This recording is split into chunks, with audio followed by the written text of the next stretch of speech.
PTA, which is still in existence, but that kind of acted as their voice. And you're going to get a guides association. Another thing that they said was going to happen is you're going to get guide schools. Because the way to kind of sell this to the current guides, and to get some backing for this, I believe, is to, and I have in the regs, or perhaps it's in the briefing paper, that if somebody held a guide permit for the previous consecutive 3 years, that they would be grandfathered from the test. So we're not just going to dump this on the guides that are already out there. And that's just basically to garner some background support by saying, hey, look, you guys are going to be grandfathered in here, but your competition's going to have to take a test. The problem that I see there is that because we don't know these guys, Right. Anybody, they could, if you're going to put their name on a list, and you're going to have someone come in and choose from that list, and all of a sudden they choose this guy, whatever his name is, and he knows absolutely nothing. We're going to look bad. I am not opposed to what you're saying at all. In fact, quite in favor of it. I was looking at it more from a political standpoint of getting some public backing for this. Trust me, I'm not opposed to putting people through the test. I hate putting our name out there saying that this guy's a guy when in fact he could be a housewife somewhere. Yeah, and I don't disagree with that. And there are people that just get the guide permits to call themselves a guide, and they never guide. Right. So I mean, we saw that when we initially came out with the guide permits. Right. Nonetheless, it's again a draft proposal. Certainly the commission's going to act as the commission feels is best. So are you talking about we're going to just issue a test and they're going to have to pass the test?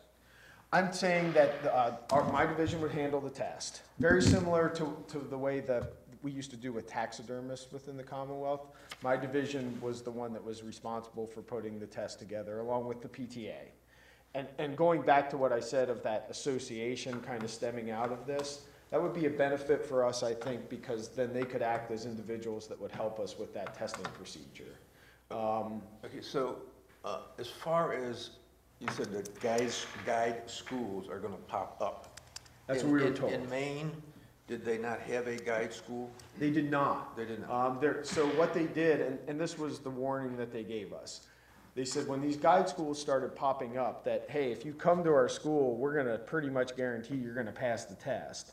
Those same individuals that were running the schools were sitting on the board that was giving the tests. So they kind of quashed that. And they told us, just be prepared, because that's a lesson that we learned out of this.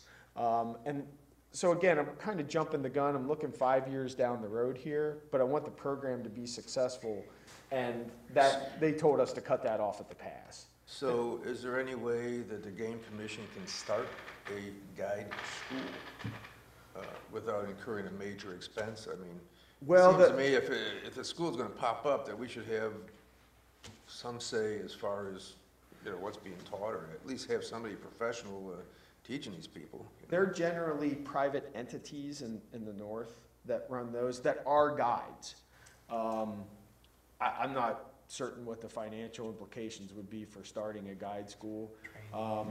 I'm keeping it kind of very similar and parallel with the nuisance wildlife control operators, where we don't offer you a school per se, but we send you a book.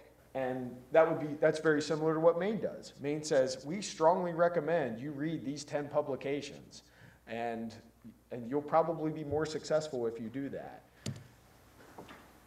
I'm not certain, again, the commission will make up its mind in this particular circumstance, but I'm not quite sure I was thinking about us having our own guide school. I was looking at us as the tester. Just very similar to, again, what we do now with nuisance wildlife control operators and rehabilitators for that matter, and falconers. We say, look, you're going to have a greater success of passing this test if you study this material. And I think that would probably be the approach we would take on this as well. Are we charging for this test? Yes. In regulations, and again, all subject to change certainly, you have to get it 80% on that test, and it's $50 for each test that's submitted with the application, and a $100 fee per year if the person passes the test and wants to pay that fee for the permit. So now this is any guide? We currently have guys guiding for deer in the state. Oh, sure, certainly. And technically, they couldn't do that on state game lands if it was a commercial activity. Right. So this would now change that somebody could conduct that commercial activity on state game lands. And that's allowed now with those 3 aforementioned species, that we currently issue guide permits for. So yes, certainly, yeah, that would be for any species. The one species that we kind of broke off here, even in the draft regulations, was a non-commercial elk guide permit. Because we get individuals, and Dave can maybe comment on this a little bit more, that, you know, they get drawn for an elk guide and their brother wants to, or excuse me, an elk license, and their brother wants to come along with them. Well, instead of making that person go through a test, you know, pay the fee, et cetera, we just kind of kept the old regulations for that non-commercial elk permit, or elk guide permit, that can still occur. Now, that may take a little bit maybe of questioning or investigation from our officers in the field to make sure people just aren't circumventing that, and saying, well, geez, I'm his third cousin. And then there's some sort of, you know, fee or bartering or what have you occurring. But that, we're kind of keeping it that way just to keep status quo, correct? Right, yeah, we didn't want people to have to go through all this if all that they want to do is accompany a family member or a close friend. But our wardens know who the elk guides are.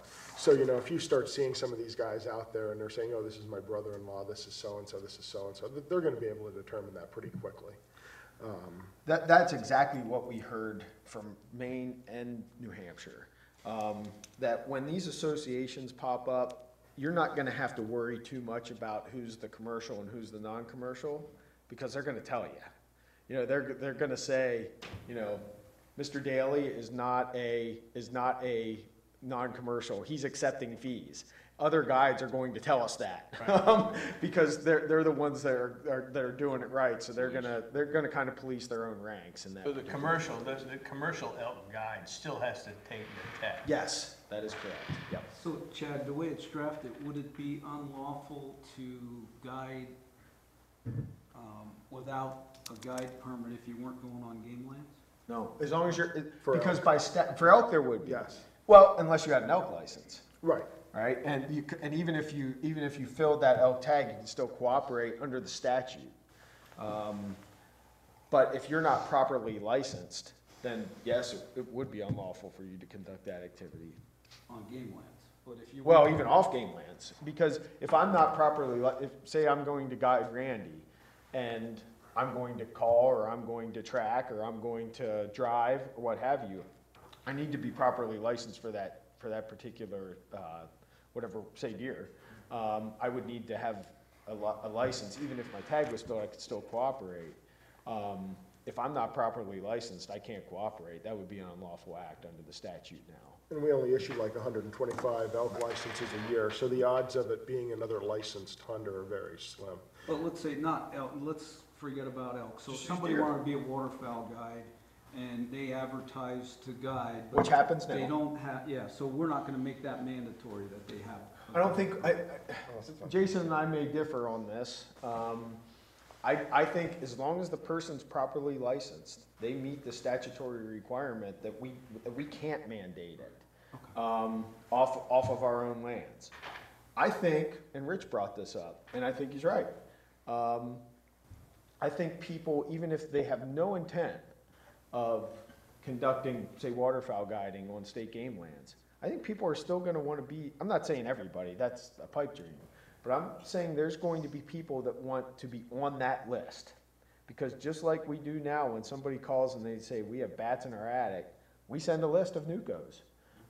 And the same here. We get calls, and I'm not going to lie, we don't get 100 calls a week on this, but we get a fair amount of calls in my division. I don't know what the regions get, that say, hey, I want to learn how to trap. Can you guys send me a list of guides? And I said, well, I can send you a list of guides, but you know, you might be dealing with bobcat and coyote for trapping, but really, quite frankly, I don't know of any other guide. We might get people that seek to have the prestige and the professionalism of being considered a Pennsylvania guide, that have no intent on doing that on state game lands. They just want to be on our list because it builds their clientele. Sorry. Do any states have schools under their auspices? In other words, that they actually run? Not that I've checked with. I've checked, I've pretty much checked with the northeastern states. How about any western states? I don't know that. It would be unfair for So me. all to these answer that. any guide school that's out there is really just something that some people have started up on their own and. Correct. Yeah. And Well, usually, could and again, Pennsylvania be the first to have a guide school? I mean, you know, you're talking about prestige and everything. I don't know. I have not researched what the expense would be versus the product that we would be implementing. We can certainly reach out to other states Yeah, and I to haven't- determine that, if they have their own guide school or not. That would be easy. Thing is, I don't know that states should ever do what the private sector can do. So in this case, if the private sector wants to and can, they should do it. I think you saw my comments, Chad, is that there's, especially like up here in the Northwest where I am, there's a lot of people that are waterfowl hunters. Sure. And you would not want me to guide you on a waterfowl hunt. Sure. But I could certainly guide you on a turkey hunt. Sure. Sure. And so I think that, almost like hunter ed instructors, there should be categories where you should say, I'm a guide certified in A, B, C, and D. Sure. And, and if somebody only wants to do part of that, only wants to do elk because they live in Elk County, fine. I mean, that's how I believe it should be set up. Not, because there's a hell of a lot of people I wouldn't want taking me out on a waterfowl hunt that can't identify waterfowl in the air. Totally understand. Shooting cranes or shooting everything else. Sure. But it should be a mandatory, on our lands or off our lands, if we're gonna put a list out, if we're gonna allow people to say that they are guides, there has to be repercussions to those that are bad. And if that is being banned from guiding in this, right now, we have no opportunity to ban them from guiding if there's a bad experience, and you'll get that. I mean, I've gone to New Mexico, I've had bad guides, I've had their licenses pulled because of what they pulled. Sure. So if we don't make it mandatory for everybody to be the guide, then we have no control over it. Well, I think we also are you talking about on both private and On public private lands? and public. I'll get to that bad guides issue in 1 second, because that was another warning that we received. Again, Jason might have a little bit, him and I talked about this very briefly from a legal standpoint, whether we have the statutory authority to Well, you do it mandate in other that. states. I agree, but that's also found in their statute. Let me look again to Maine. It's statutorily mandated that if you're going to guide in Maine, regardless of the property that you're on, Right. that you will be a permitted guide. I think it's the same out west. I believe you are correct. It's not here. We have the lawful cooperation sections within Title 34 that says if you're properly licensed, we have no issue with this on your own property or on private property. We do have an issue with it if you're on our property because we have that particular regulation on state game lands that does not allow commercial activity. So they could hunt on all the state forests without a guide license. I don't know what state forest law is. State forest requires a commercial use permit. But that's not a guide license. It's not a guide license, no, it's a commercial. Commercial use permit. So anybody can buy, just like our $50 guide license. 25. It's what, $25? Right. Anybody can have it without any experience or any background in Yeah. guiding. They need insurance. Yeah, so I mean, I would certainly look to fix that issue. Yeah. And make it mandatory across the board for anybody that wants to utilize and be called a guide in the state of Pennsylvania. Because then there's repercussions if you're bad. I don't, and again, I don't disagree with that. And I think that's kind of what, to Rich's point, that the people that want to be a legitimate guide that get on our list, that we send to the public, are gonna be the ones that pass the test. Right. That we can look at and say, look, they passed a minimum standard with the Pennsylvania Game Commission. To your point about the bad guides, that was the last thing that we were warned about. Maine came out with a brochure that basically they send out, when somebody asks for a list of guides, they send it out. And to their credit, the Maine Professional Guides Association does it as well. And it essentially, it has a picture of like a pop-up trailer in somebody's driveway and a log cabin. and it says, please research what you're getting. Right. Because even though in your mind, you're thinking that you're gonna be in a log cabin in Allagash somewhere, that may not be where you wind up. You might be on a pop-up camper in the guy's driveway. So that's, and so they don't criminalize or mandate a certain experience. They let the consumer do the research to say, just like we have now. You know, you have people, I'm sure Dave can comment to this, that set up beautiful spike camps, you know, for the elk, for the elk hunt, that, you know, that's their guide experience. And then you have people sleeping in, you know, somebody's basement. So it just, that's not, I think what they recommended to us was put out kind of a very similar brochure, because just like with taxidermists, the thing that I can make that akin to was taxidermists, we would constantly get complaints. We still get complaints that somebody doesn't have a mount done in 9 months. There's nothing we can do to control that. You know, that this person, well, all we do is issue this person a permit after they've passed a minimum test, a minimum standard test.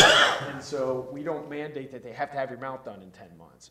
And so what they recommended to us was come out with something very similar to make that very upfront with people, that please shop for your experience. So we would be putting the test out? Yes. Okay, to your thought. I don't know that we would want to have specific schools, but if we put the test out and the test material out, does it matter to us who teaches that? No. I agree. Just like, Do we want to go so far as to accredit schools? nobody else has done that. Yeah. And I, in fact, if Because I open anything, a school in my basement. well, and you know what? That's probably happening with falconers right now. I know it's happening with falconers Sure it right is. now. But the fact, and I'm sure it's happening with NUCOs and everybody else as well. But if anything, I think there has been a pulling away from that. Just because of what I've mentioned earlier, that people that were opening a guide school were sitting on the testing board. Well, it behooves them Right. to have that person pass that test, because then they can say, we have 100% test, graduation rate. And so if anything, there's been a separation there. And that was just a warning that was given to us, to just nip And I that in really the do bud. agree with Jim. A guide would not be a guide, would not be a guide. I mean, if you're talking about a guide for pheasants, he really doesn't need to know how to get in at point A and get out at point A, because he's going in the field and coming out the same Maybe. parking lot. But I don't know that he needs as rigorous a test as an elk guide does. There is, Or a waterfall guide, I mean. Or, you know. yeah, right, no, exactly. And is this test, is it going to be something that the person who wants to guide elk has to pass a waterfall portion, be able to identify all the different types of waterfowl? the way that again, it's done in other states, and mostly northern states, is everybody passes a standard test. No different than a nuisance wildlife control operator right now. The nuisance wildlife control operator is one of their biggest complaints is, my guys do raccoon and rabbits. Permit them for that. And we just don't have the manpower to do that. I run a 2-man division. I mean, and I'm one of them. So, and we issue 90,000 permits a year. And we probably literally 90,000. We probably literally have 300,000 active permits out there. When you're dealing with roadkill and shooting range and every other permit that this agency issues, it just is what it is. So I agree. And I think I responded to your email by saying, you know what, maybe we have a big game, fur taking, small game, separated just like our statute is separated. I'm sorry to keep comparing it, but they're the ones that have probably the best test, at least in the Northeast, is what Maine does is they say, okay, this person's gonna be applying for a basic guide license for hunting and trapping. They, through the interview process, say, what are you gonna primarily be guiding? And if that individual says pheasants, then in their practical exam, they don't make that heavily laden on big game. In other words, they'll say, make these 3 shotguns safe. because they're, you know, you follow what I'm saying. Or, you know, tell us the difference between a hen and a cockbird. You know, that's what they do. They're not, they tend to keep the written exam the same, but in the practical exam, they make more realistic for what that person's going to be guiding. And that's the way they described it to me. And I agree with that. You know, they kind of make that and they've been doing this for years, mind you. So their board, that advisory board, again, there's an interview process that happens with them as well, very prestigious there, that they can kind of pigeonhole where, you know, exactly what practical they're going to give.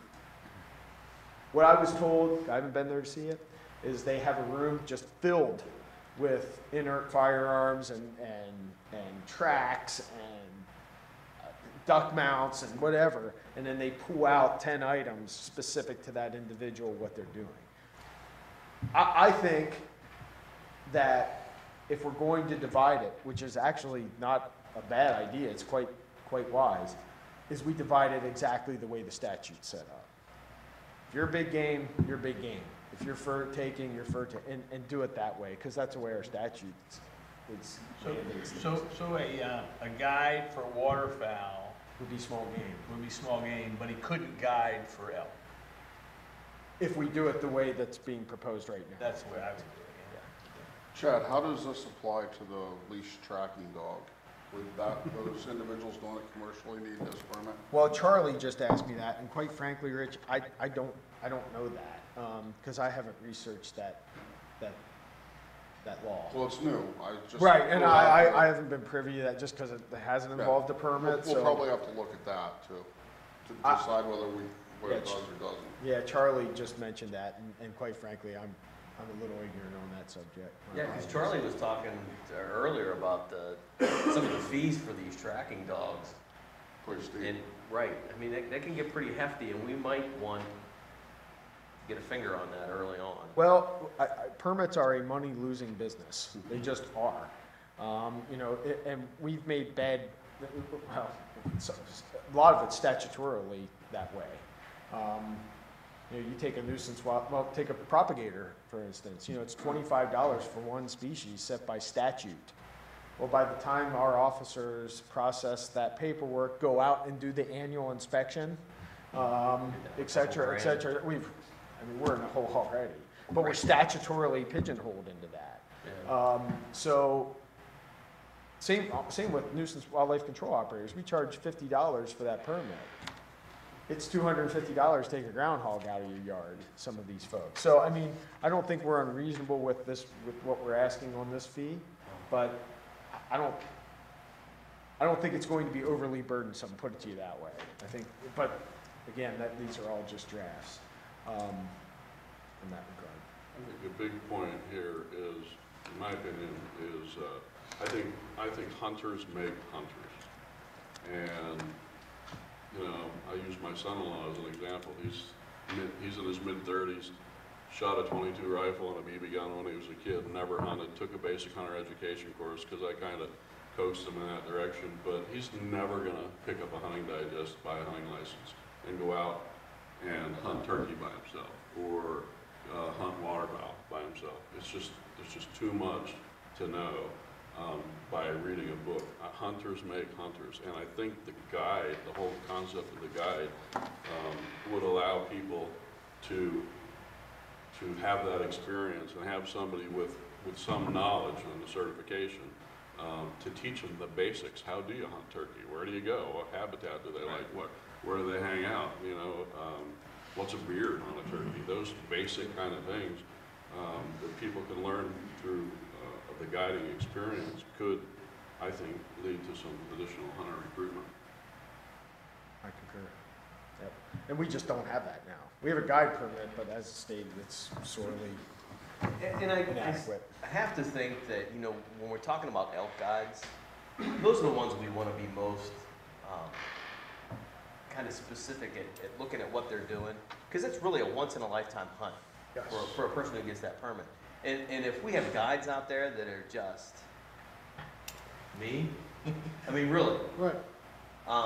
you know, We have that now. I know that's what I'm saying is that's not fair to the hunters that we Exactly. allow that to happen. And that's It's just what- my thought anyway. That's what kind of started this whole process. One of my game wardens came to me and was concerned about some of those things. And we were able to come down, Rick Macklem, he and I, we met with Randy and Chad, and that's kind of what started this whole process rolling. And you know, as commissioners, we would have never known that had we not gone up and participated all these years in the elk hunt. We would have just thought, you know, the guys are going out hunting elk. Yeah. But you know, the longer you go up there, you get to know these people too. As Yes. you know, you talk to them every time you're up there, and you know the ones that are idiots, and you know the ones that are good, and you know the ones that are doing it legally, and the ones that aren't. But the people who are drawing their elk tag for the first time have no idea. That's exactly right. And I think, again, by making guides professional to meet that minimum standard, I mean, we're just, I think we need to do it. Yeah, and it's not gonna fix everything, but it's Of course certainly a not. step in the right direction. I no disagreement. So, and what are we gonna charge, $100 a year? Yes. That's one of our more expensive permits, believe it or not. But that's your guys' decision. call. That's entirely. Elk, or is that big game, the $100 a year? $100 a year, that's, Well, the non-commercial guide permit where your brother, aunt, sister, whoever is who's not doing any commercial activity is 25. And that's consistent with what it is right now for a resident, guide permit. $50 for the test, which I think will cover some staff time because it'd be my division, you know, that would be administering that test. And then $100 a year for the permit, and that's on the upper echelon of what we charge for permits. There's only 1 or 2 permits we charge more for. You know, and again, most of those are statutorily. And another big change I talked to Commissioner Fox about was, right now, if you are in violation of any portion of the act within 10 years, you're out. You can't be a guide in Pennsylvania. We've modified that to state that you would have to be in violation of a law pertaining to wild birds or wild animals, either on the state or federal level, to be out.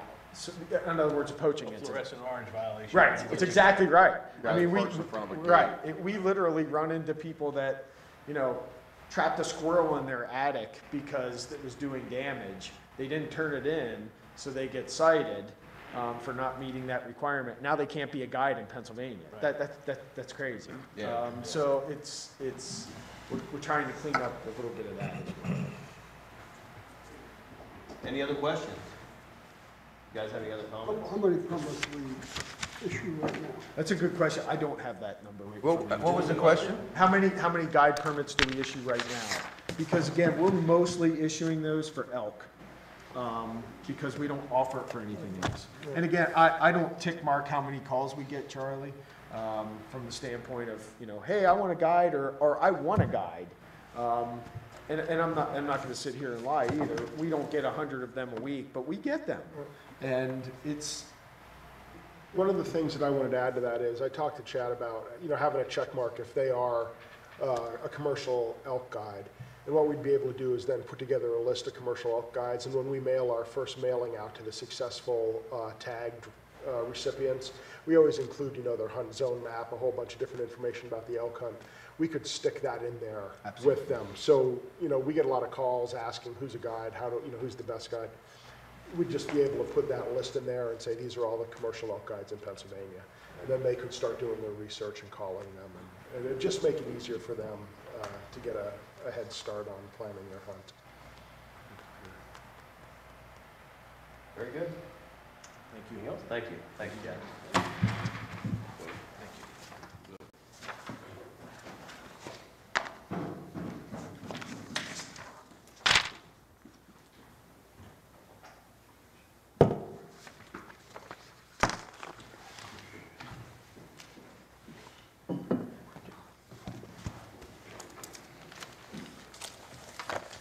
We doing public hunting now? No, we're doing the. You're doing that partridge? Partridge, All right. rigs.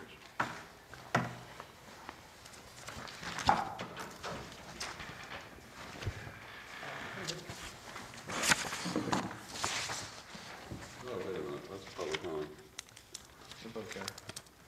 Is that public hunting I gave you, Charlie? That's what public hearing. Yeah, that's not going on. I'll have to get rid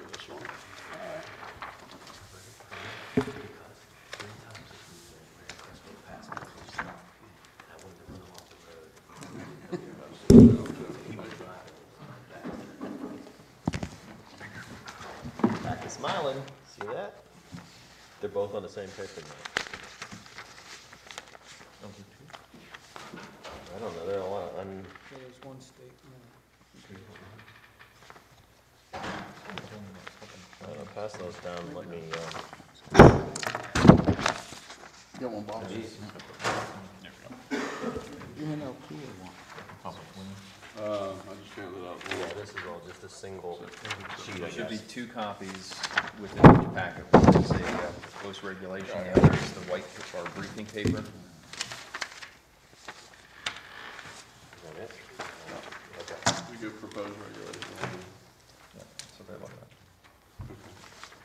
Should be the 2. Okay. I think if you work from your briefing paper. Shall we wait for Commissioner Metrick to return? Go ahead. No, go ahead. He can watch the replay. So, we got a request from the public here on this particular topic related to Hungarian partridges. You see on the briefing paper highlighted there at the bottom of the first page, in our regulations in 58 PA Code 137.2 authorizes the release of specific species of birds for hunting and dog training purposes. The highlighted portion there shows lawfully acquired mallard ducks, ringneck pheasants, bobwhite quail, and chucker partridges may be released for dog training or hunting purposes. And the request from the public was for us to consider, for the board to consider adding Hungarian partridges to that list of birds that can be released for dog training and hunting purposes. So the Hungarian partridge is a non-native bird to Pennsylvania, obviously, and it was first introduced into the U.S. in the early 1900s. The Game Commission specifically made efforts to stock Hungarian partridges within the state in the 1920s and the 1930s to increase small game populations. Those were unsuccessful, those in the 1950s as well. So according to Wildlife Management, there are no Hungarian partridges in Pennsylvania today, and there haven't been for a long time. The ironic thing is statutory definitions in Section 102 of Title 34 still list the Hungarian partridge as a game bird in Pennsylvania. So in order for this to be considered, we would have to change, the board would have to change the status of the Hungarian partridge and remove it from the list of game birds, which you have the authority to do that. The definition in Section 102 of game bird specifically says, unless otherwise modified by regulation of the commission. So what we would have to do to incorporate this, if the board chose to add the Hungarian partridge to this list of birds, would be, we would have to put a regulation in place that essentially modified the definition of game bird, removing the Hungarian partridge. And then we would also add it to 137.2 as an authorized species for release for dog training or hunting purposes. And then we also have a, which would essentially make it like a chucker partridge. And we also have an SOP, SOP 50.1 that the agency utilizes as far as enforcement interpretation of chucker partridges, which we would add Hungarian partridges to that SOP. Essentially, it would no longer be a game bird, and people who wish to to utilize that bird for dog training purposes or hunting could do that. Checked with Wildlife Management, they have no issues with this. They checked with the Game Bird Breeders Association folks. They have no issues with this. It seems to be relatively a non-controversial thing, that if the board chose to do it, it would give small game hunters and dog trainers another opportunity. It's kind of a no-brainer, right? It's along the line of a chucker. They're not going to establish populations in the game lands. It's a cheap bird that guys can throw out and train their dogs. And I actually wouldn't expect them to be used real heavily because they're hard to raise, so they're actually more expensive than the chucker. They're approaching pheasant prices. Really? Yeah, so when you have a guy's looking to train his dog, you have a $8 chucker or a $12 Hungarian partridge. Or a free pigeon. While we're making this change, are there any other birds of that type that people are raising for dog training that we just do it all at once? So this is somebody that came to the commission and asked specifically about, you know, the Hungarian partridge. Other, you would know pretty well what they're using for dog training, but is there anything else that you would do at the same time? Nothing widespread. I mean, there's a couple of offshoots. I know of one facility that raises something called redlegs, which is very similar to a chucker. But I don't think that they're used frequently enough to really warrant having to do it, because again, they're a pretty expensive bird. And they're not listed as a game bird species by Right. stat. That's the big thing. So it That's the wouldn't big matter, thing. right? Right. But we have no thought of, 20 years from now, getting into the Hungarian partridge business to replace something else. No, so that's it. It's a pretty straightforward request from the public. It's simply modifying the status of the Hungarian partridge and adding it to an SOP in 137.2, and I know that there'll be some people very happy about that if the board chooses to go in that direction. All right with me. Anybody have any questions, comments? Randy, thank you. That was an easy one.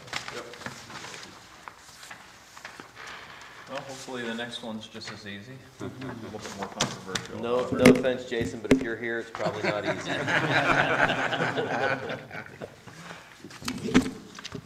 I don't think everybody has the public knowing. Right, there's two documents there. Okay, So they were stacked and collated gotcha. to accomplish that. So we'll just pass it separate.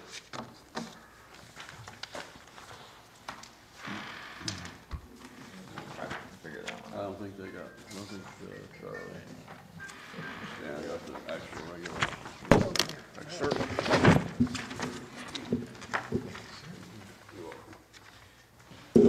Well, as that's getting passed around, on the regulation, what we are proposing is again, fairly simple change to the regulations, but its effect is a little bit broader than maybe what it appears.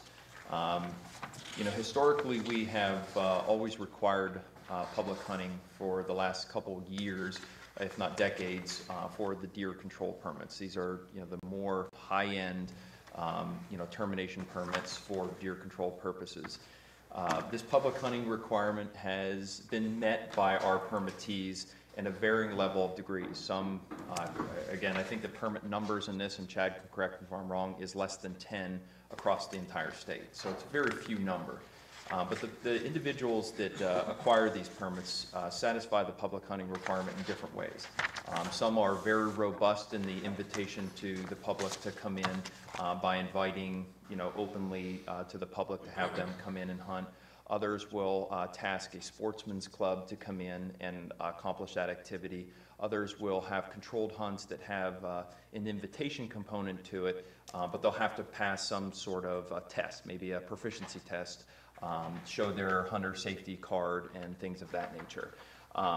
Other organizations, and in this case mostly public organizations, have only allowed their police officers to accomplish the public hunting requirement. While those individuals certainly are members of the public, their affiliation with the permittee through employment has caused some concern with the limitation to public access or true public access.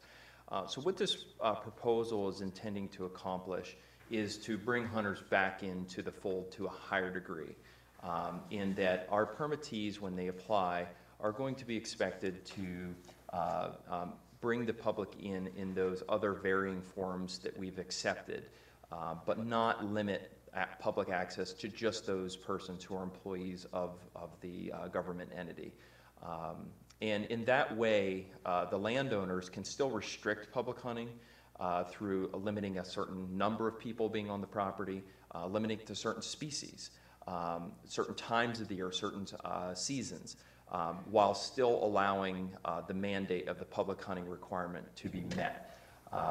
And certainly if we look at the code, one thing that we have to identify is Section 103 of the Act does mandate that we use public hunting as the primary means of management of our species. And this really kind of brings it back into the fold of us being fully in compliance with that, to show that public hunting is the first step to getting to our population management. And anything that needs to occur beyond that with these extraordinary permits is extra on top of that. And we recognize as an agency that deer control is very difficult in certain areas of the state, and that public landowners or sometimes private landowners do need that extraordinary resource to use deer control permits.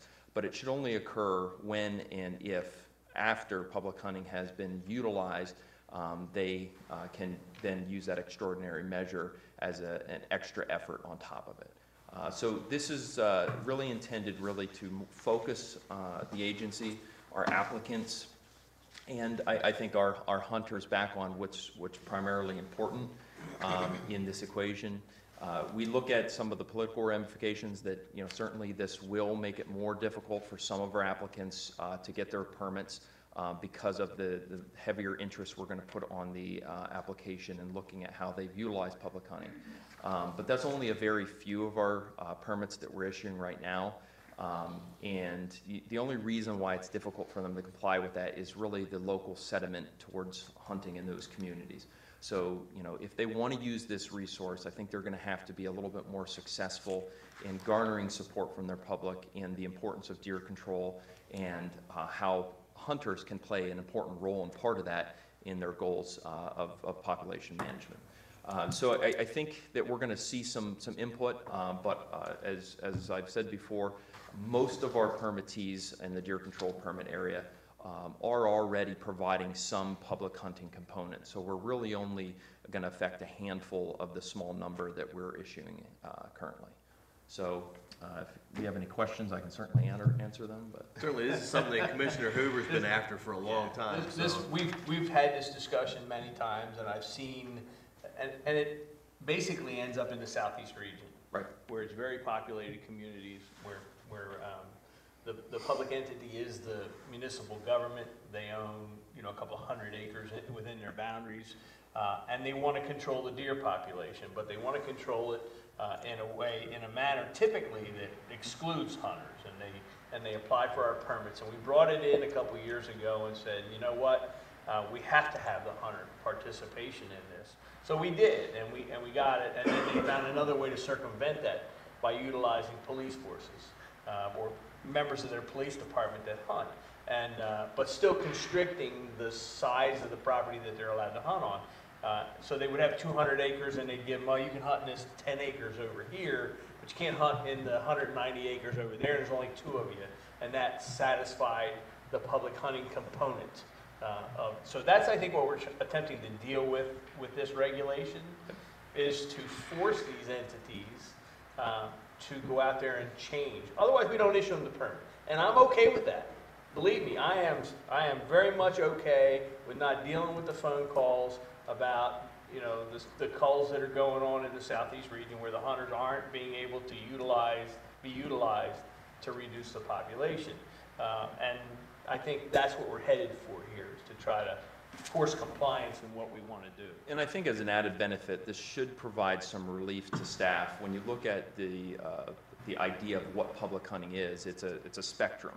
And that's what we've seen so far, is that even with the limited number of permits that we issue, that spectrum crosses a whole number of different methods of accomplishing the public hunting requirement, which makes it somewhat difficult for our staff who's viewing these applications to determine, is this enough public hunting? And it's a tough threshold, and we want to leave the applicants enough leeway to be creative, to come up with programs that work for their local communities, whilst at the same time not allowing them to restrict public hunting to the point where they're not actually meeting it. They might say that they're meeting it, they might be inviting people in that look like they're part of the public, but it's not a, how do you want to say, sufficient enough effort to bring the public in.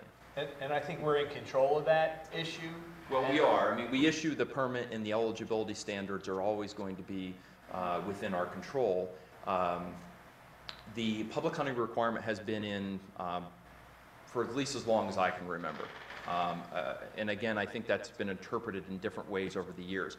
I think in the past 2 years, we've added a little bit more focus and attention in the application process to the public hunting component, wherein we added new language in the application that actually had the applicant focus on how they've utilized public hunting in the past and what that's resulted in, and how they plan on using public hunting while they're a permittee. What that allows us to do is have them promote some sort of description of the problems that they've run into, the lack of success that maybe public hunting has provided in getting to their ultimate goal, and how they plan on achieving their goals with this new permit, while still at the same time identifying how they're going to continue to use public hunting in their approach towards deer control. So I think in this way, we're still following the same pattern of our regulation of this issue, but really kind of honing in this public hunting requirement to provide better descriptions for our applicants so they know what they're getting into and what they need to supply to the agency. So our staff knows the threshold that they're going to be applying, so that's not so much of a gray area. I mean, I know that some of our applicants have submitted applications and thought that they had met the bar, only to be disappointed with a rejection letter. And I think this will help kind of prevent that, so they can invest their resources more effectively where it's needed, so that it's a one-stop application. They get it in, our staff takes a look at it, and hopefully we get an approval right off the bat. So I think that we want to maintain supportive of our communities that are having deer control problems. And I think in the end, we're all in the same kind of boat, that if we need the population managed there, I think it's just how we get there is the important factor, and public hunting needs to be one of the primary components towards management, and then add on those extra layers as needed. Right. So I agree with you, but knowing the way municipalities are and having been in the business for a long period of time, what's the end run that they're going to pull to get around the regulation next? Well, I mean, the way that we wrote this here, defining public hunting is a challenging task because it's a lot of things, and it's a hard thing to put a box around. What we did not want to do with the regulation proposal is define it in such a way that provided too much of a constriction that would actually not allow for landowners to be, how do you want to say, flexible in how they approach bringing the public in. Because again, right now we have people who come in, they'll do testing, proficiency testing, and they'll allow 30 to 50 people. We'll have other applicants that will invite a hunting club in, and all of their members are eligible to come in, and so they set the eligibility, and we accept that. I agree with that.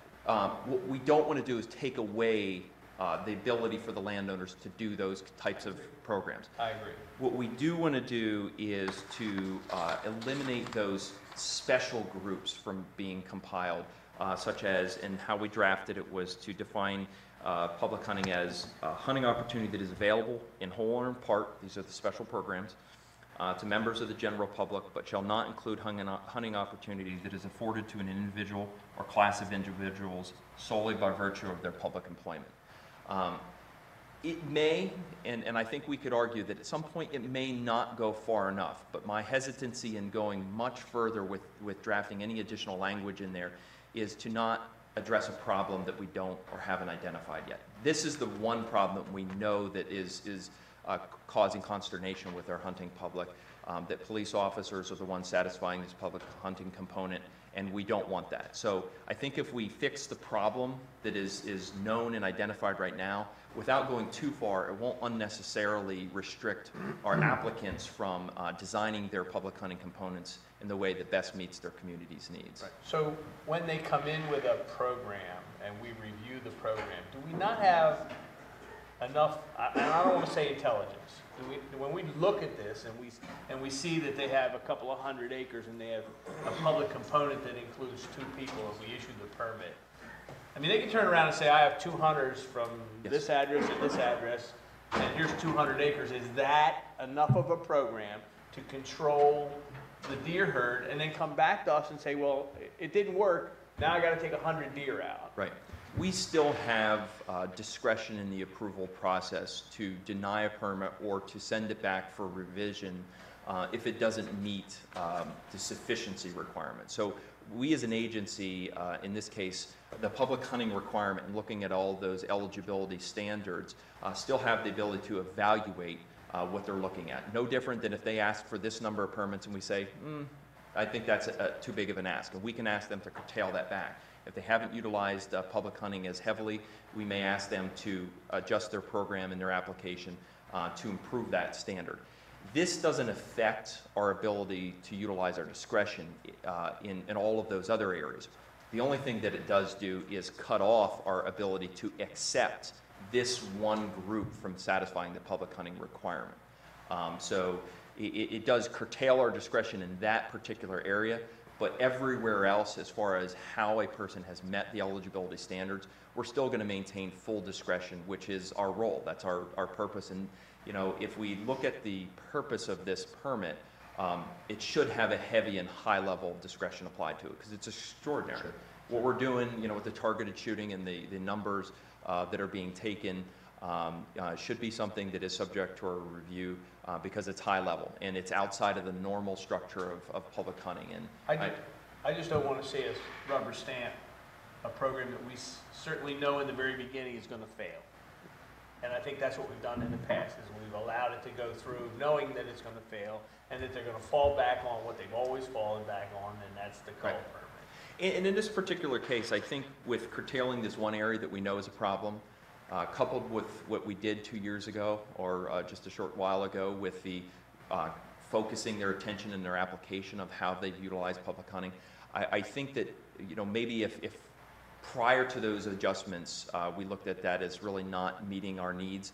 I think with these last 2 changes, including this current, we'll be far further ahead in not having people kind of squirt around the side and you know, create an exception that we didn't anticipate.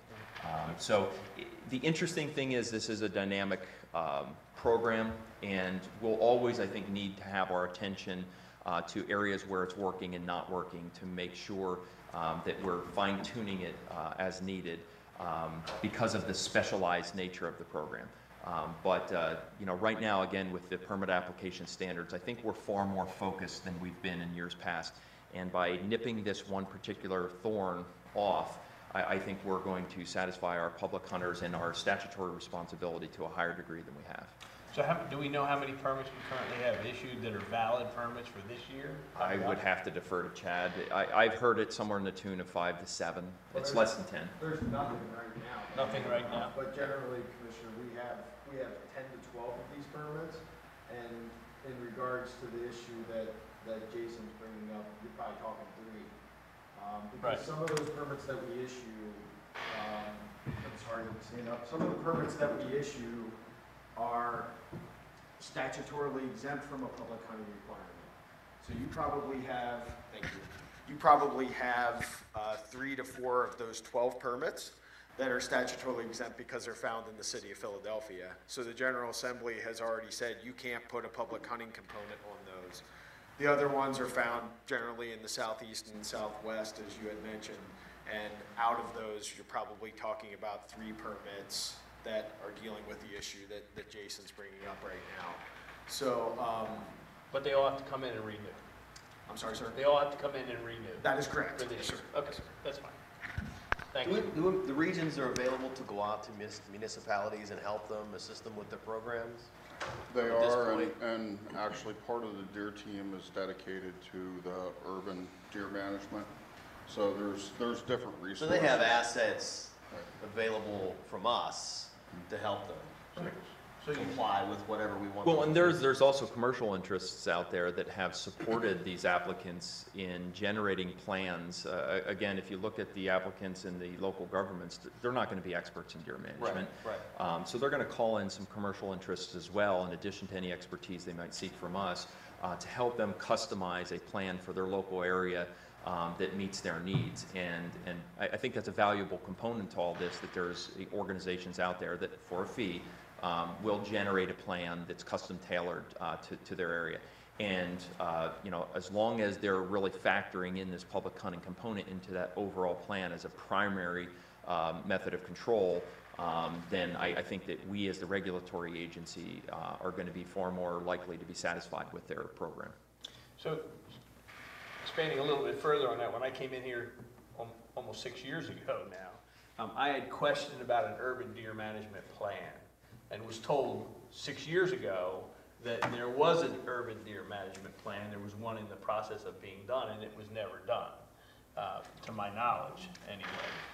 But I see this as an issue that will affect the state of Pennsylvania going forward as population shifts happen and as urban areas continue to grow to the point that we're going to need an urban deer management plan. I know what we're dealing with in the southeast, but you know, guys up in the northwest or whatever, or the north central, they don't really have that ability. If we have a plan that shows them where we came from and where we went to,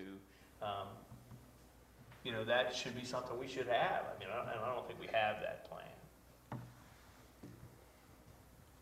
And I know the communities have planning, so we have resources, and that's part of what Janine Fliegel's expertise is working with the local communities to develop a local plan. Are you talking about a statewide plan? I'm talking about a statewide urban deer management plan that would create parameters or something, give them something to look at, you know, going forward. Like Allentown, for instance, may have issues within the confines of Allentown, and not know how to handle it. What do we do? Where do we go from here? Has the state, have we done anything to identify, you know, to these folks what they can do, where the deer go, where to find the deer, you know, what have we done? We haven't done anything. Well, I believe we have, and we can bring in Janine Fliegel to make a presentation. She has done quite a bit, so. And we've actually, as an agency, participated in a number of you know, public forums.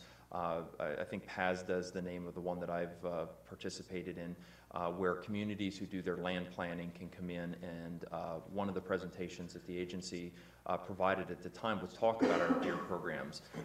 And one of the things that we offered was to show the tiers of different steps that can be offered and what the structures of those different programs offered.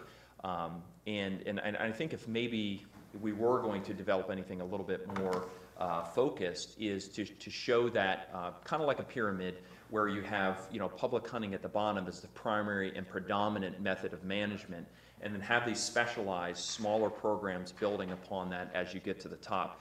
And this deer control specialized or sharpshooting should really be the pinnacle, should be the last step that we utilize because of its extraordinary nature.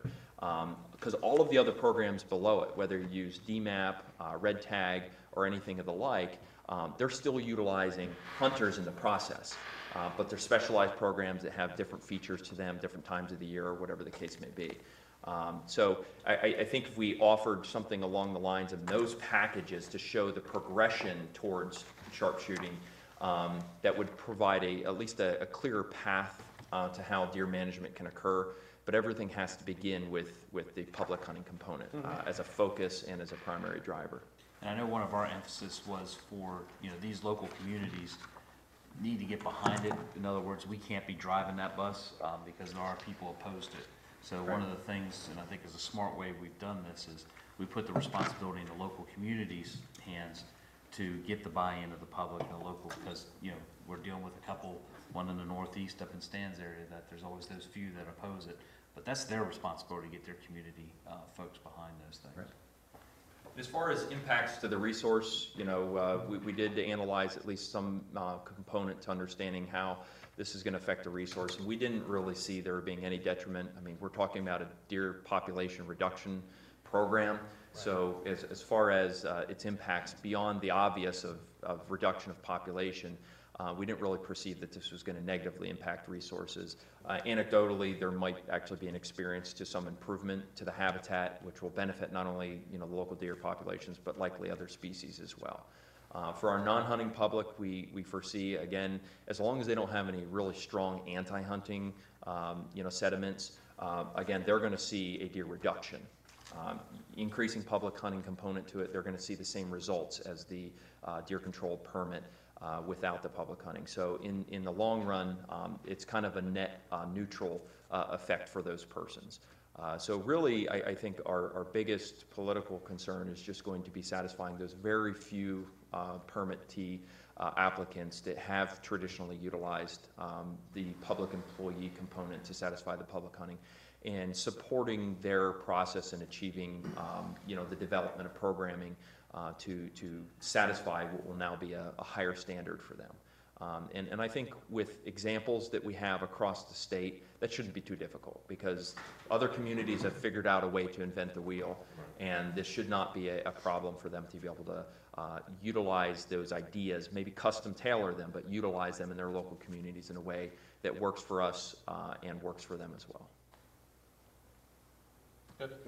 Thank you. Anything else? Anybody have any questions, comments? How does property rights fit into this? I mean, when you look at, you're going to stay on one property. That's correct. That seems to be the issue. We said before, they're not peanut butter. You can't make them even.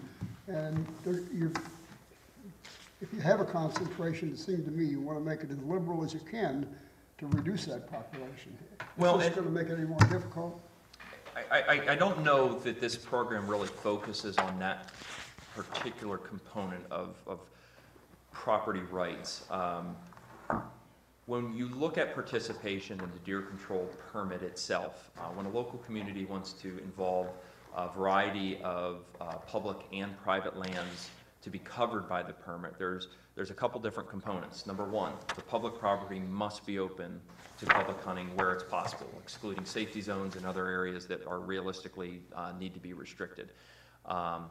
Private property that's included within that permit area can be included as part of the permit application, but the control activities, the shooting, cannot occur on it if it's not open to public hunting. So that's the way the regulation is currently drafted.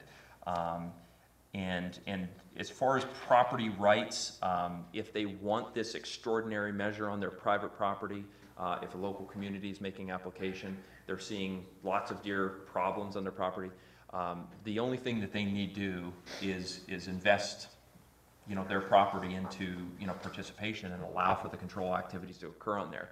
So again, it doesn't directly focus on property rights, but it can affect their achievement of their own population goals by involving their property in the solution to the problem in their local community. So I know that, again, we see varying levels of participation in some of these permit applicant areas, where some of the staunchest advocates for the deer control sharpshooting are people that formerly really were protective of the animals in areas until they achieved such a high level of damage to their property that it really caused them to recognize the need for those control activities. So I think our private landowners can be very valuable partners with their local applicant, local government applicants in achieving the deer control if they choose to participate. And I've seen a couple of them that, where they'll have large community and they'll have a variety of different properties that are identified on the applicant map that are participant properties for the purposes of the deer control program. So that would continue into the future and there would be no change.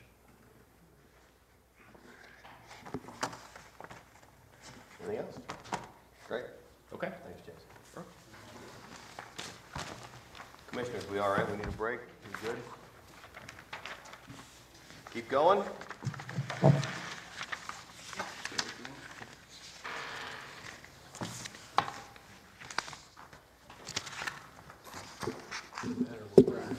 Jason, I&E. Morning. Before we do what? Okay. Okay, we can do that. Sounds good.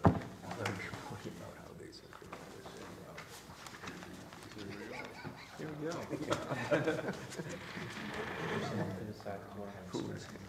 I would never have thought of that, you know.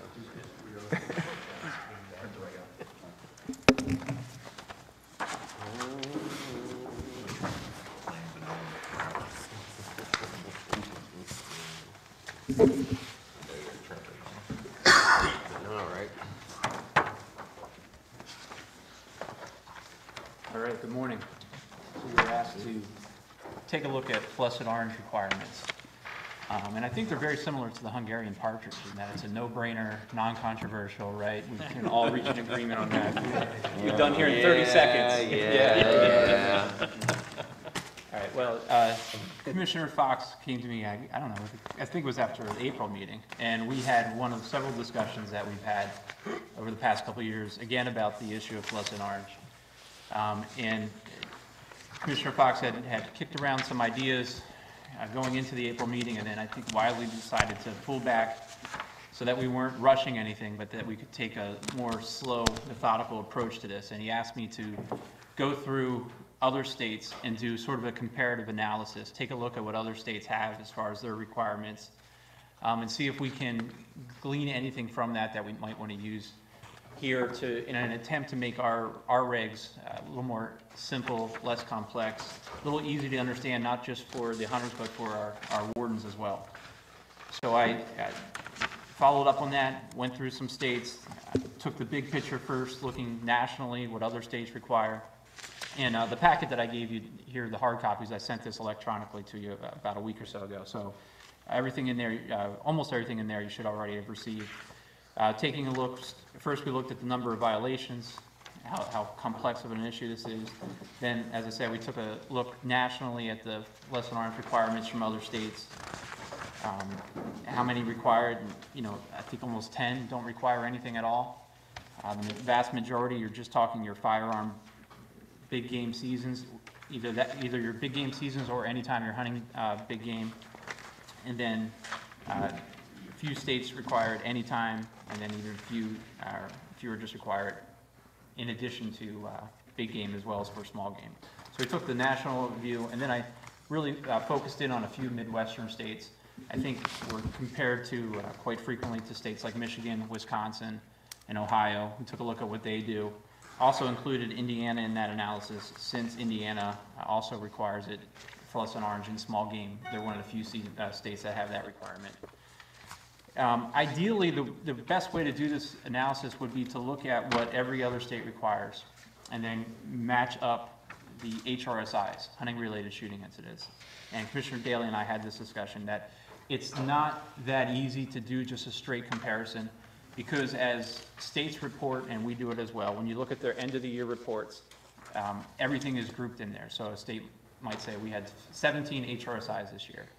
Well, what that doesn't tell you is how many of them were related to whether or not an individual was wearing hunter orange, or how many of them are self-inflicted, in which instances orange wouldn't have mattered. You might have an individual who leans a loaded shotgun with the safety off, it falls over, pellets hit 2 individuals. That's going in the database as an HRSI. Whether or not those 2 individuals had an orange on wouldn't have mattered.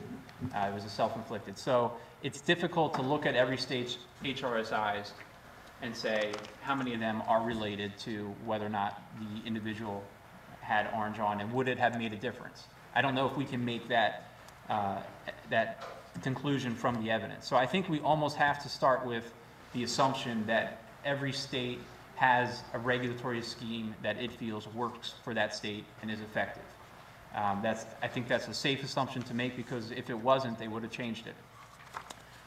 So we looked at the HRSI rate comparison, and based on all of that, we tried to put together a proposal, and you should have that there in the last page of this packet. Knowing this is not something that the board's going to be voting on next meeting, but rather it's just a starting point for the discussion. That was what our goal was with this proposal. I'm glad Randy's here, because him and I batted it around 3 or 4 times, and I think we came up with 3 or 4 different versions of what a proposal should look like, just to show how complex this is.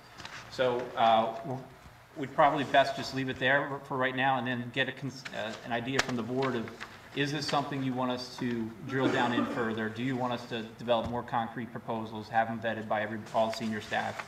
I guess we'd basically be looking for direction of, is this something that you want us to look further into and go from there? So I'll, open up for any comments at this point. I have a question on fluorescent orange requirements, and again, we're gonna back down to the southeast region where it's primarily archery hunting, and especially in the urban environment down there, where we still require fluorescent orange. That creates an issue for a lot of guys that are hunting in the only tree in the guy's front yard next to a playground, that he's gotta put fluorescent orange on when there's kids playing in the playground next door, and the parents are running around and they see this poor guy up in the tree, which isn't going to happen, I can tell you, that he's going to do what he has to do to be hidden, because that's the only way it works. So we don't address that, though. You're talking archery? That's archery though. But you got to understand that during the archery season in the special regulations area, there are also firearm seasons in effect. Okay. That's why I'm asking. Yeah, and that's what I think is so complex about this, is the overlaps. When you look at states that just say, okay, in rifle season, you're going to wear orange, everything else, do whatever you want. They have those sets, season dates, and it's easy to follow them. Where we have overlapping is what makes it so complex. Absolutely. And if you're archery hunting during a rifle season, the orange requirement is for the individual who's moving, who might be mistaken for game. So do we want to have an individual with no orange because he's not using a rifle, but somebody else might be using a rifle, and we want to make sure that that individual is safe at all times. So how to best do that is exactly, you put your finger right on the heart of the problem. When we have overlapping seasons, different requirements, different individuals out there with different firearms. Somebody might have a crossbow within a safety zone. Somebody might be over here, 200 yards away with a .308. Both hunting deer. How do we do that in a way? And that's exactly why our regs probably are as complex as they are. So one thing we looked at is when you're stationary archery hunting, I think what we came to is there should still be the requirement to have some orange either displayed or close by, just during the firearm big game seasons for that reason. So that's not going to happen. Close by could happen. If you have it in your pocket, that's close by. Well, that's close by because it's in my backpack, and that satisfies the close by, because literally, and I'll point to Valley Forge, for instance. You're in a tree stand in Valley Forge with joggers running underneath you or by you, and deer standing 20 yards away, and buses dropping kids off. You are not going to have orange on. It's the most perverted hunting situation I've ever heard of in my life. That's fact, though. And so we do make hunters do illegal things in some of our regulations, because there are areas where there will never be firearm hunting in those areas, yet by our regulations, we require them to have it and wear it when that won't happen. So, I'm just pointing that out. One of the challenges with the fluorescent orange has been batted around so many times, and it's been changed so many times. And one of our most common violations for fluorescent orange is archery hunters. Sure. General rule, archery season is a long season, and the general rule is archers don't need it. But when we open up that week in October for the early antlerless muzzleloader season, that's a confusion factor right there, because we expect the archery hunters to know what they're doing on a daily basis, but we also expect them to know what other seasons are coming in at the same time, and they may not participate in those seasons, so it's not something that's on their radar screen. So a very high number of prosecutions occur with archery hunters during that week overlap with the early October season. And that's where Charlie gets heartburn. Yeah, one of the things you look at, over the last 5 years, our prosecutions have doubled. Now, maybe there's a reason for that, but that has a concern, because there's somebody who's irritated, we made an enemy out of somewhere, or made an issue out of something. Now, some of those are legitimate, some of them I'm not sure about. Yeah, and that's why I guess we need to have the discussion, and, I mean, we can, it seems like whenever we try to boil this down and make it simple, that there's always a faction or a splinter group that has their own opinions on what should be. I know Steve and I had a long discussion. One of his initial proposals included archery hunters wearing orange while moving all the time, regardless of whether it was open overlapping seasons or not. And I said, not sure that one's gonna fly, Steve. I think you need to, I think you need to take a look at that one. And so I said, archery hunters typically have not worn it, and we're gonna get a lot of pushback on that. So for instance, Ridley Creek State Park, 2,300 acre state park in Delaware County, that only allows archery hunting except on 2 days where there's firearm hunting allowed. But guys moving around or hunting in a tree stand have to wear fluorescent orange. In an overlap season, it doesn't affect that 2,300 acres. Right. Yeah, those.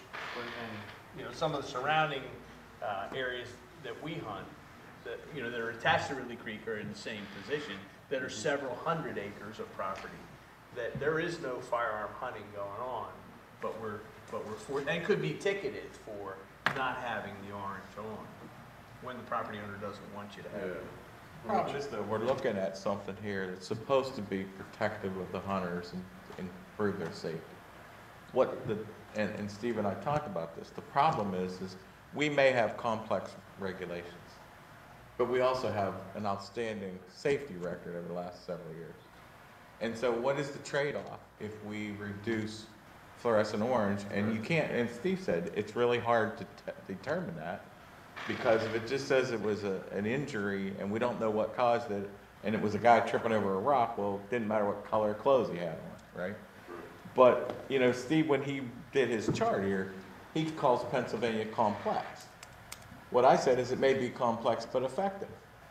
And we don't know how much more effective we are in what we're doing. There is some logic, as you said, when there's overlap season, somebody could get shot. At least there's some logic. If you point to what we've done, as complex as you may call it, it makes some sense. I mean, There's no doubt. We've erred on the side of caution. Right. We've erred on the side of you're going to wear it. Some states err on, we'll leave it up to the individual to make that decision. Like you look through, some states say, wear something or not, it's up to you. right. We've always gone the other way. Our density of And hunters. they don't have, exactly. And that's why I say you have to assume that what each state has done is what's worked for that state. Right. And it's worked for us. Do we want to look at what other states have done and take that step? Here's some options if we do. It's a shame we can't figure out effectiveness versus amount of fluorescent orange. Right. Because we certainly know back in the 50s, we had hundreds of people shot every year. Look. So there's certainly some effectiveness to fluorescent orange. How much? And what even makes it more difficult to determine is you look at New York. New York doesn't require it, but they recommend it. Right, And highly recommend. They highly recommend, and they said 80% of their big game hunters use it anyway. So there's a state where it's not required, still recommended, and people still use it. So to do that comparative analysis like we talked about, that's what even makes it more difficult, because there might be an incident up there in which an individual shot but had it on anyway, even though it wasn't required. So that's what's difficult about this issue. It is definitely a challenge, and if we move in the direction of making it recommended as opposed to required by regulation, then my concern would be the same as yours, at what cost? Right. Are we going to be sending our game wardens out to investigate more hunting related shooting incidents? Why has it been uptick in arrests or violations? Somebody said that there's been twice as many violations in the last few years. In the last 5 years, it's doubled. Is that all fluorescent orange altogether, or are you talking about a specific category that's total? There might be more officers Like in at the the whole field. meeting. You have to kind of remember too, if you go out with the game wardens and they're doing their rounds during hunting season, sometimes the fluorescent orange citation is a trade-off for, it's a lesser offense than what they're actually citing the individual for. So, you know, Is that right? I mean, is that true? absolutely, yeah. You go out I with don't know. I'm yeah, just go out with asking. your game wardens during hunting season sometime, and you'll see. I mean, they have those options, and you know, if they come upon a hunter that's got some issues going on, and the guy's cooperative, and there's not, you know, legitimate mistake perhaps, and they cite them for that as opposed to whatever. Look, sir, you have a loaded gun leaning against your vehicle here. Right. You didn't sign your doe licenses, and you're not wearing your fluorescent orange. Absolutely. So, I'm going to give you fluorescent orange, and we'll take care of it. Yep. Yep. I'll give you a citation, Right. fluorescent orange, and I recommend that you make sure you read the rule book. And they next time. thank them and leave. Right. I mean, essentially. that officers certainly have the discretion to do So that. then, do we even have a problem that we're talking about here? I mean, really? Yeah, because there are some game wardens that have they have an area that they're in charge of, their district, where all these fluorescent orange differences intersect in their region. So now they have to, when they encounter a hunter, they have to realize where they are, and they'll tell you, I have to get the book out, and I have to look at it to see what he has on, if it's legal. I mean, it gets complicated, but again, is the complication worth it? And there are other areas, even outside of the southeast, Fort Indian Town Gap's one, where they have archery-only areas where guys don't think they need the orange, because nobody else is hunting with a firearm in those areas. So it does create a lot of confusion. I mean, the orange, you know, get back to the game warden thing, and the orange sometimes can be a trigger if it's a regulatory thing, as opposed to a recommendation. The orange is oftentimes a trigger for an encounter. Right. So, I mean, anecdotal horse story, but one of my first years in the field, it was deer rifle season. Everybody needs 250 head, chest, back combined. And there was a gentleman hunting with no hat. He had no orange on his head. Had a vest on. It's not something typically you're going to write a citation for, but it's enough to go say, hey, you need to have an orange on your head as well. That encounter turned into that individual who was hunting on a revocation with borrowed hunting licenses from his next door neighbor. So, you know, that little, it's what starts off as a mere encounter, an innocent orange hat violation turns into something much bigger. And in the populated areas, they do put an emphasis on what they call safety violations, safety zones, fluorescent orange, anything that deals with hunter safety. They try to, put an emphasis on. So, and it's funny though, because there's just a few categories, and you asked the question, or Charlie's, saying, well, it's gone, way up. So if you look at this, 1 hour before legal hours, it went from 27 in 2013 to 174 in 2017. Which is probably... That's a huge increase. It is. So, but is that a problem of fluorescent orange, or is that a problem of people being out way before, way after? I don't know. You know what I mean? But that was a good excuse to check this hunter that was an hour before and after the season, right? And there's only a couple categories like that. I mean, that really, really kind of stand out. Like we went from 8 that didn't have a band within 15 feet of their blind to 44. So it's like, there's only like these 2 or 3 categories that really are showing this significant increase. I don't know if it has anything to do with our SOPs or what we're putting emphasis on, but it's really like a couple categories where you're seeing an increase. Others are actually going down. So is that an education problem? You'll see, well, the third category listed there is the one that I referred to earlier, is failure to wear 250 when archery hunting during the concurrent early muzzleloader. You'll see that historically over the last 5 years, that one's been a relatively high violation, which is, again, that's that 1 week overlap. Yeah. That's when all that activity is occurring. But even it has dropped some compared to Yes, some of these others that have gone up. dropped a little bit. The orange band by the blind, I mean, we had that discussion. I don't get it. Yeah, I don't get it either. I don't get that one. I think it's just to show that it's occupied, some idiot shooting into the blind. If you got orange or. Yeah. That it's occupied? Well, my orange is, if I put a blind up, I use duct tape, so it's orange all the time. whether it's occupied or not. Well, there's a lot of blinds that sit out there in the woods for weeks. They may be occupied, they may not. If you put the orange band up there, it's probably occupied. I've never had anyone shoot into my, I had some people steal my blinds, but I've never had anyone shoot my blind. So yeah, so now I got an orange strip around the tree, and the guy comes up there and sees, oh, there's a blind, and now I go back up and all I have is an orange band around the tree. I just never got that one, and I use blinds, I don't use, why don't you have them around tree stands? Yeah. If you wanna put them I mean, it around tree doesn't- stands, you're putting that blue light special on for all, Yeah. everybody walking through the woods. Really, I mean, and I'm sure that's why my blind got stolen, because people knew it was there. Yeah. But anyway, whatever. But, well, I mean, I would suppose that originally the orange band around the blind thing was probably, I mean, tree stands are up in the air generally, guys aren't shooting up in the air. As far as the orange being posted around the tree stands, but the ground blinds, they're designed to blend into the woods. They have mesh and netting and they're camouflage. So I would imagine somebody taking a shot at a deer with a rifle from 150 yards away or whatever may not know that that blind is there. They may not know it's there with the orange either, but again, it's that trying to put that little extra measure of safety in there. And I would think with all the hills and valleys in Pennsylvania, there is just as much chance that somebody takes a shot at a deer and they're gonna hit somebody in a tree stand. But anyway, that Or doesn't matter, I just carry, on the other it doesn't matter to hillside. me, I carry my duct tape with me and I just plan on buying a blind every couple of years. We kinda need one now, it's broken. I know, mine's broken. It'll make your blind easier for me to find so I can sit in it. Well, yeah, I'll just tell you where it's at. Sometimes there's a heater in it too. Anything else? Any other questions about orange? Well, I guess if this is Charlie's idea and he's brought it up I don't know how many different times. Where do you want to go, Where are Charlie? you going with this, Charlie? Well,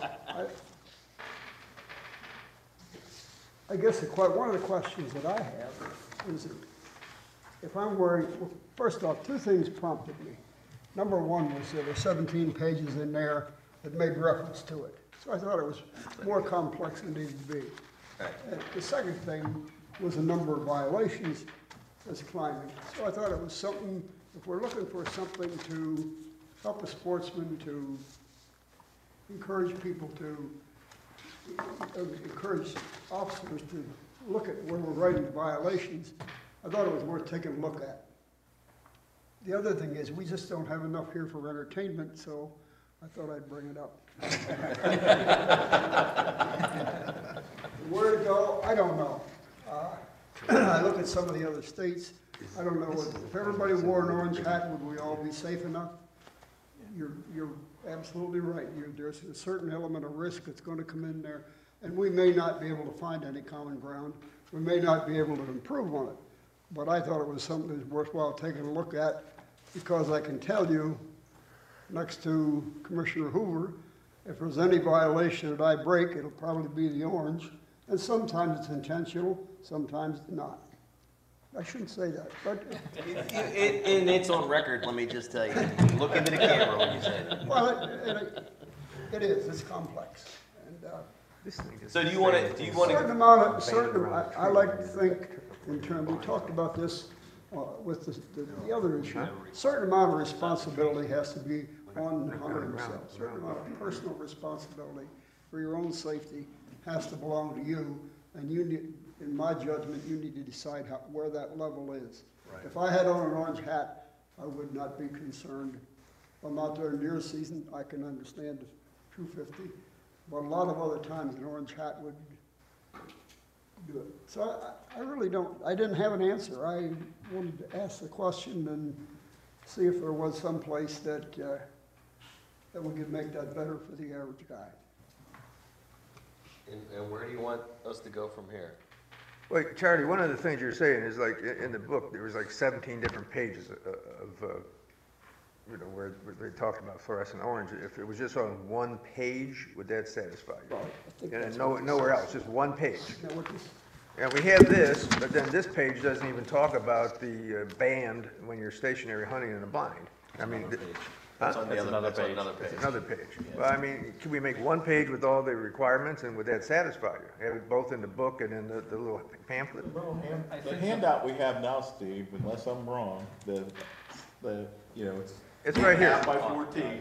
There's one little fold in there that has essentially what you're showing here with maybe one or two more A couple diagrams. additions, yeah, it takes up a panel. And I that's think it correct. does talk about the band and it has the other stuff he's asking about. I believe So we're- theoretically, we're already down at one page. It's just that every place where we bring up big game, we talk about what we need there. Right. If we bring up small game, we, Agreed. but if everything there was just a reference to see the diagram, you idiot, I mean, that would do it, wouldn't it?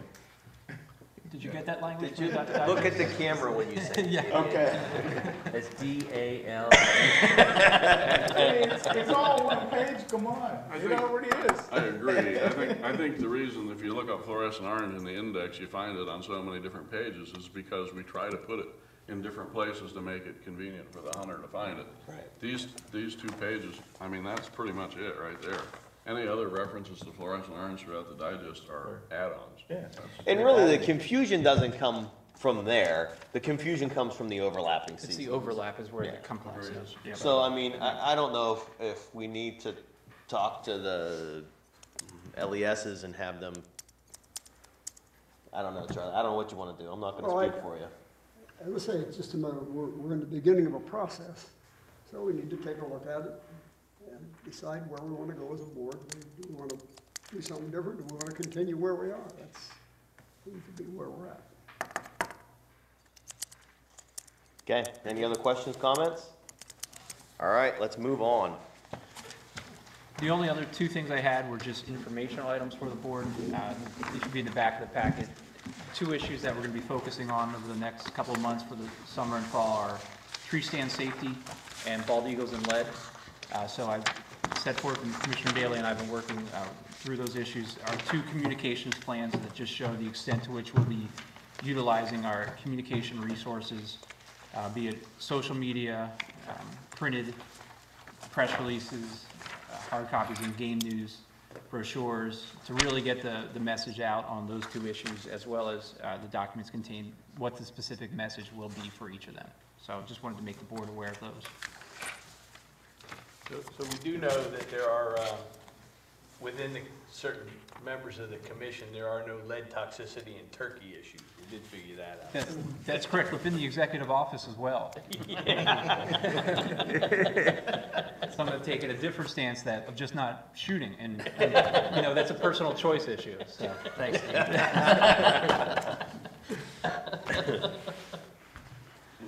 That was all The I only had. thing that I actually answered you about 10 o'clock last night or whatever. Right. But I do think in the Northwest, if you recall, so when we went to Middle Creek last year, that's when the rehabilitators were coming, and it was before the deer season. Right. Those eagles that were dying, I think it was 8 that was up at Tamarack. Yep. Had to have occurred not during the deer season. Right. So it had to have been groundhog season.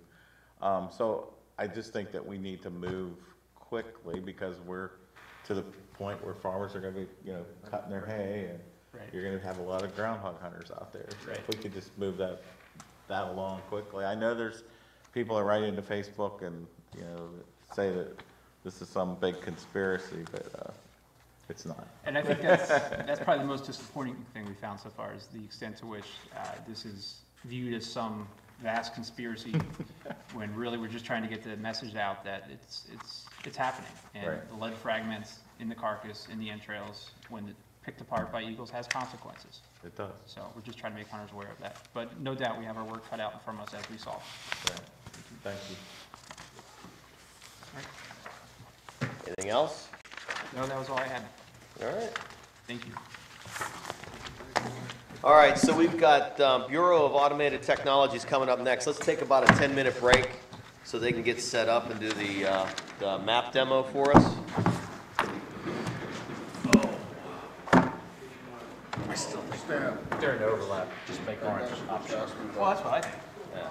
Especially in the areas where. Well, I know, Like and that that's in our what, region where there is, it makes no sense, yeah. It makes no sense to have it.